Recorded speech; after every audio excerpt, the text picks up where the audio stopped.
बेटी के दिन नियारइले त पापा समझावले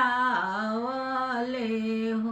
अब बेटी भइलु पाहुनामा संभाली आंगन चलहु। अब बेटी भइलु पाहुनामा संभाली आंगन चलहु। पापा के फाटले कलेजवा जइसे फाटे का करहु। पापा के फाटेला कलेजवा जइसे फाटे का करहु। मम्मी के नैना से नीर धरे जैसे भादोरी चुए हो। मम्मी के नैना से नीर ढरे जैसे भादोरी चुए।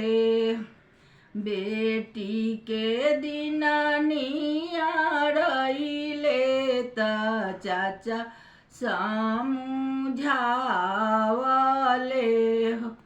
अब बेटी भइलु पाहुनामा संभाली आंगन चलहु। अब बेटी भइलु पाहुनामा संभाली आंगन चलहु। चाचा के फाटेला कलेजवा जइसे फाटे का करहु। चाचा के फाटेला कलेजवा जइसे फाटे का करहु। चाची के नैना से नीर ढरे जैसे भादोरी चुए हो।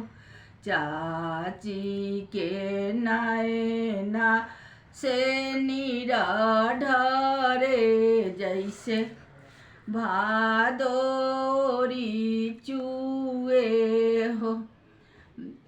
बेटी के दिन नियारइले त भैया समझावले। अब बहिनी भइलु पाहुनामा संभाली आंगन चलहु। भैया के फाटेला कलेजवा जइसे फाटे का करहु।